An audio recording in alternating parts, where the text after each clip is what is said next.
Bien, saludos. En este video nosotros vamos a estar compartiendo sobre los vectores en R2. Básicamente lo que nosotros vamos a hacer es una introducción, y en ese sentido lo que nosotros vamos a tratar en este video va a ser primero la definición de vectores y sus características. En un segundo momento los tipos de vectores. Fíjense que no vamos a tratar todos los tipos de vectores, sino aquellos que en lo adelante en esta asignatura de álgebra vectorial nos van a servir a nosotros de más utilidad. Entonces, en un tercer momento, algunas propiedades de los vectores y algunas aplicaciones. Entonces vamos a comenzar inmediatamente con los vectores y sus características.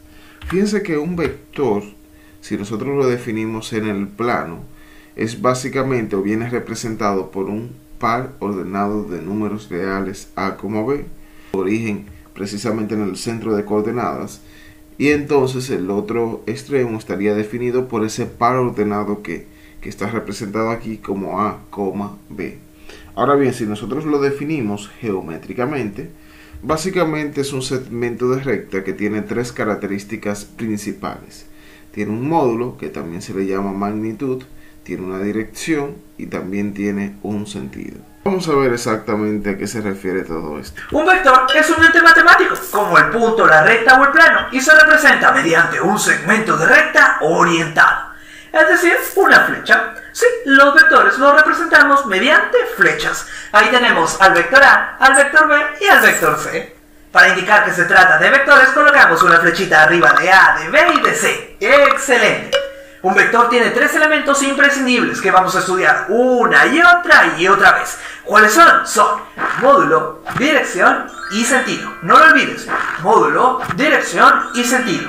El módulo es el tamaño o longitud del vector y hace referencia a la intensidad de la magnitud que representa. En un ratito más hablaremos de magnitudes, pero recuerda que el módulo es el tamaño o longitud del vector.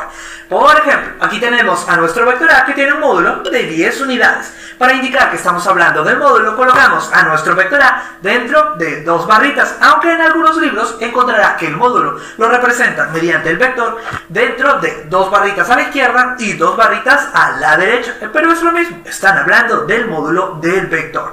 Aquí en ambos casos nos indican que el módulo del vector A es de 10 unidades.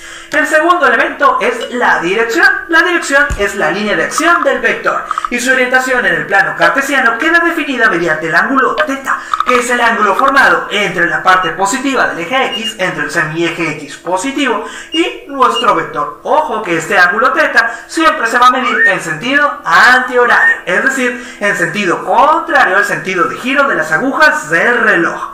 Ahí tenemos a nuestro vector A, que tiene un módulo de 10 unidades y una dirección que queda definida mediante el ángulo θ de 53 grados. Ahora vamos a colocar al vector B, que tiene un módulo de 10 unidades y una dirección que queda definida mediante el ángulo θ, que tiene un valor ahora de 30 grados. A y B, el vector A y el vector B, tienen el mismo módulo, pero diferentes direcciones. Ya hemos estudiado módulo, ya hemos estudiado dirección y nos falta solamente el sentido. El sentido se representa gráficamente mediante una cabeza de flecha y nos indica hacia qué lado de la dirección o línea de acción actúa el vector. Sí, ahí tenemos representado gráficamente al sentido del vector A mediante la cabeza de una flecha. Entonces ahora nosotros continuamos con los tipos de vectores. Uno de los vectores más cruciales que nosotros vamos a tener en esta asignatura va a ser el vector nulo, que es aquel que tiene como módulo 0. Fíjense que entonces a partir de aquí tiene todas sus componentes nulas, además tiene su representación gráfica, es básicamente un punto, porque no tiene dimensión, o la dimensión es igual a 0, y además inicia y termina en el origen. Es el vector nulo, todas sus componentes son iguales a 0. Si nosotros tenemos un vector en n dimensiones, es un vector que tiene n componentes 0, si todas sus componentes son ceros. Entonces, luego nosotros tenemos los vectores unitarios, que también van a ser de mucha utilidad más adelante, y son aquellos vectores cuyo módulo es igual a 1. Entonces, con esto nosotros no nos estamos refiriendo a vectores que obligatoriamente tengan un único elemento. Es bueno tener mucho cuidado con eso, porque básicamente a lo que se refiere aquí, que son aquellos vectores que la magnitud, es decir, el tamaño que tienen los vectores es igual a 1. Es importante saber de que en ocasiones también se le conoce como vector normalizado o versor, y además a veces se le coloca, o frecuentemente, con un acento circunflejo, simplemente para denotar que es un vector unitario. En este sentido, algunos ejemplos que nosotros podríamos colocar: fíjense que este vector A que nosotros tenemos aquí tiene como componentes 3 quintos, 4 quintos. Quizás de la forma que está denotada, a lo mejor nosotros pensaríamos que no es un vector unitario, pero realmente sí lo es. Basta con que nosotros buscáramos el módulo de esto, buscando la raíz cuadrada de esto elevado al cuadrado, esto elevado al cuadrado, y entonces nos damos cuenta de que efectivamente sí es un vector unitario. Entonces, luego nosotros tenemos este vector que obviamente si todas las otras componentes son iguales a 0 y solamente una es igual a 1, cuando yo determine el módulo, entonces básicamente va a ser igual a 1 la magnitud de ese vector, y por tanto sería un vector unitario. Pero más adelante nosotros vamos a ver esos detalles de magnitud de un vector, dirección y todo eso. Entonces también tenemos el vector C, que sería un vector unitario. Fíjense que aquí hay que tener mucho cuidado en el vector D, porque cuando nosotros decimos vectores unitarios cuyo módulo es igual a la unidad, no estamos diciendo que todas sus componentes son iguales a 1. De hecho, este vector que nosotros tenemos acá, este vector D, cuyos componentes son 1,1, no es un vector unitario, y más adelante vamos a ver el por qué. Entonces, este que está aquí no es un vector unitario. Entonces, a partir de aquí, vamos a ver ahora los vectores paralelos. Los vectores paralelos son aquellos en los que el ángulo que se forma entre ellos es igual a 0 o es igual a 180 grados, tal como lo indica acá. Entonces, en ese sentido, si nosotros queremos probar de que dos vectores son paralelos, basta con determinar el ángulo que existe entre ellos, y si ese ángulo es igual a 0 o es igual a 180 grados, entonces esos vectores van a ser paralelos. ¿Por qué? Porque estos tienen la misma dirección o tienen direcciones opuestas. Son proporcionales estos vectores, y esto implica además de que hasta cierto punto sus componentes también son proporcionales.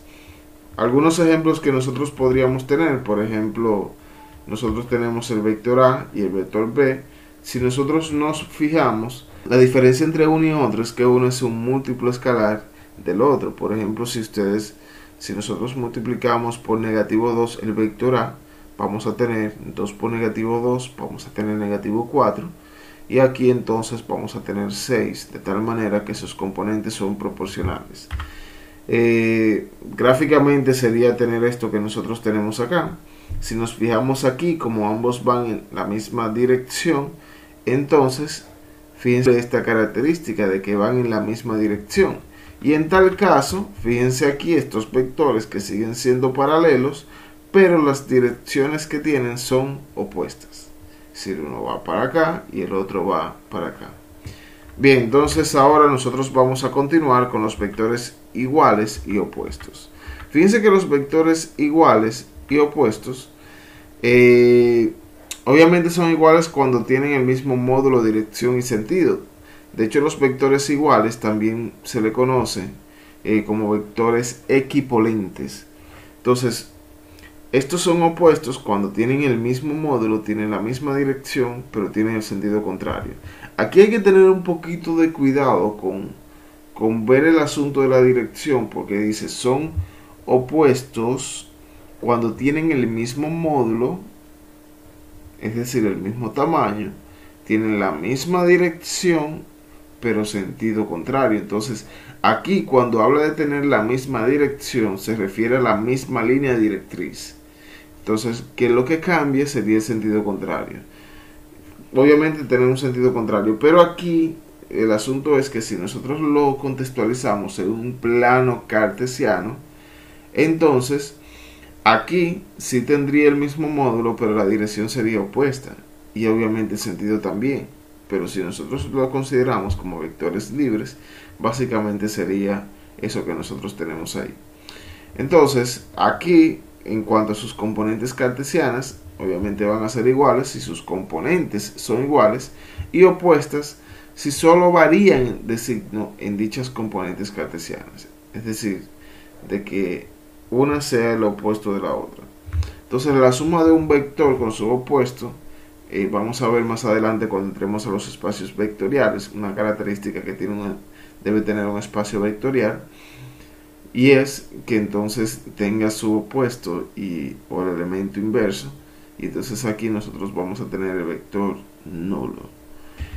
Bien, entonces aquí nosotros tenemos los vectores ortogonales y los vectores ortonormales, que también van a ser de gran utilidad más adelante. Los vectores son ortogonales o perpendiculares si el ángulo entre ellos es igual a 90 grados. Es decir, si yo tengo que probar que dos vectores son ortogonales, basta con ver si el ángulo que se forma entre ellos es de 90 grados. Obviamente aquí esta es en la medida sexagesimal, pero si nosotros lo medimos en radianes, entonces que el ángulo entre ellos sería de pi sobre 2. Ahora bien, si dos vectores son ortogonales, es decir, ya yo tengo la seguridad de que dos vectores que son ortogonales a la vez son unitarios, entonces pasa de ser de ortogonales a ortonormales. Es decir, que todos los vectores ortonormales también son ortogonales, pero no necesariamente los ortogonales tienen que ser ortonormales. Porque para ser ortonormales, aparte de ser ortogonal, tienen que ser obviamente vectores unitarios, cuyo módulo sea igual a 1. Entonces, el producto escalar de dos vectores ortogonales es 0. Este dato va a ser muy importante más adelante para los ejercicios que nosotros vamos a realizar.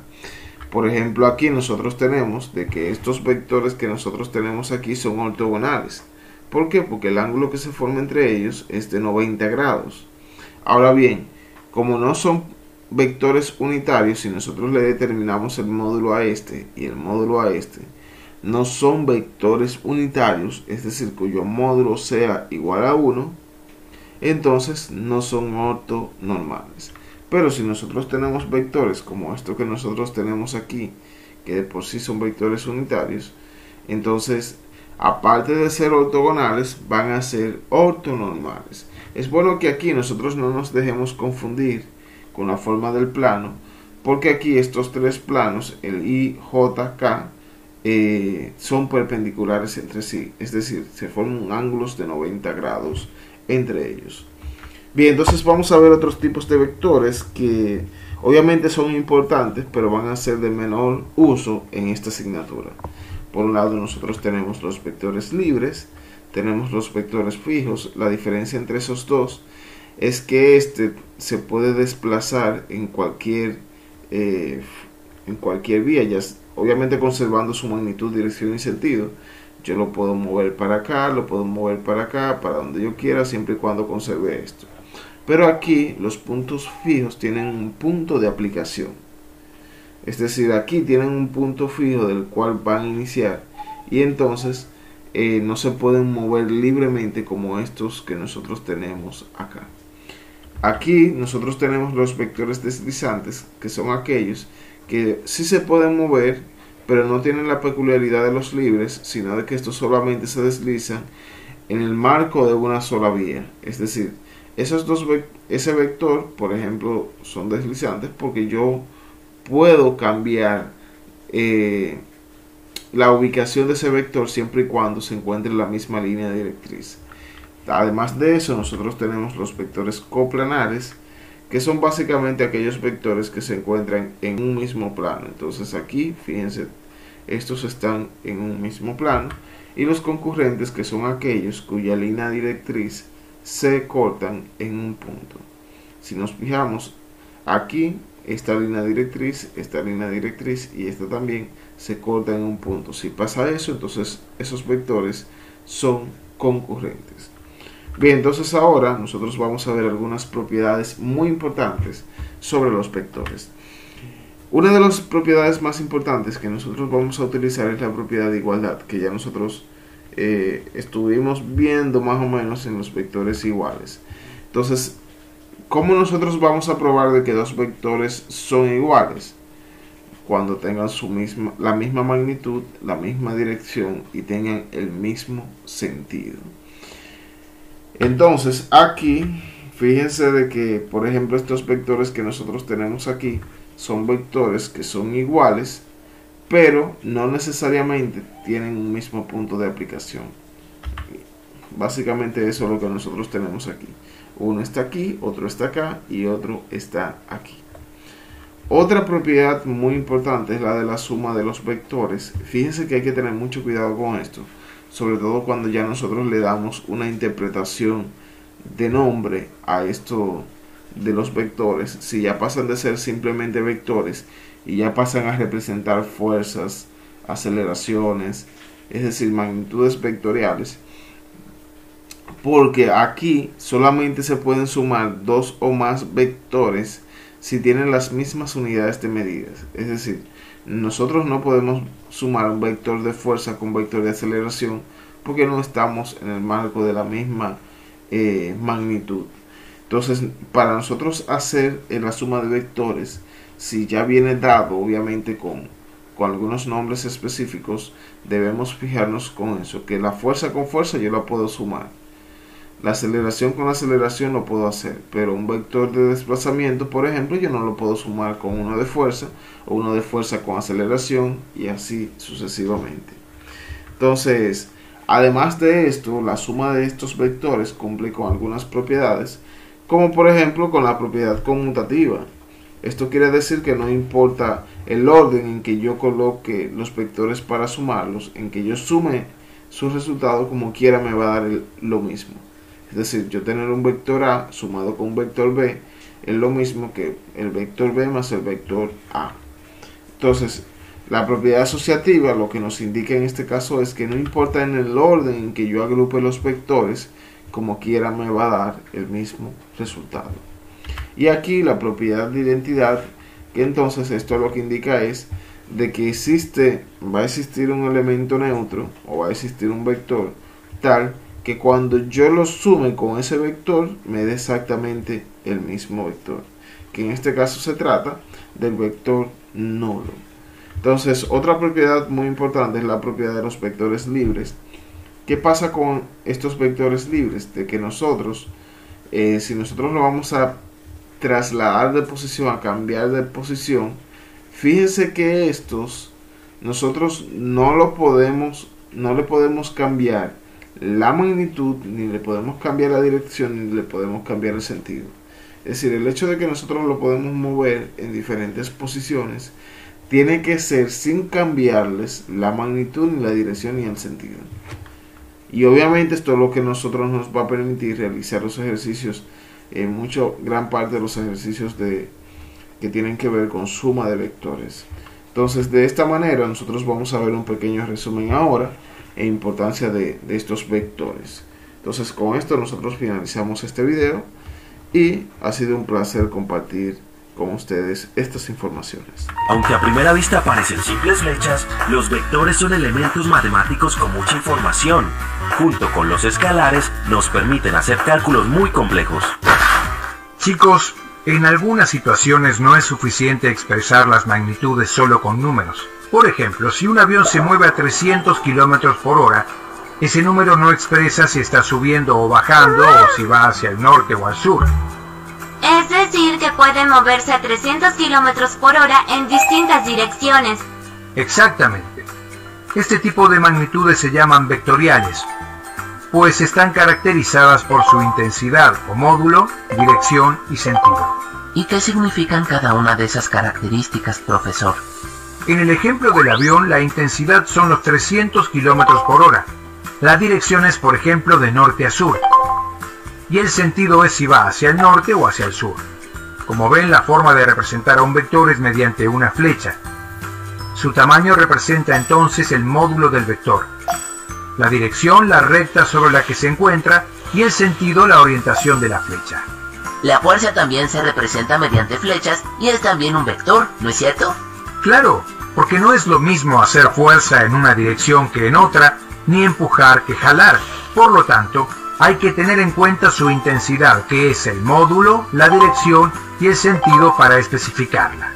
Otras magnitudes vectoriales son el desplazamiento, la velocidad y la aceleración. Como ven, aunque los vectores son elementos matemáticos, tienen gran importancia para otras ciencias, especialmente para la física.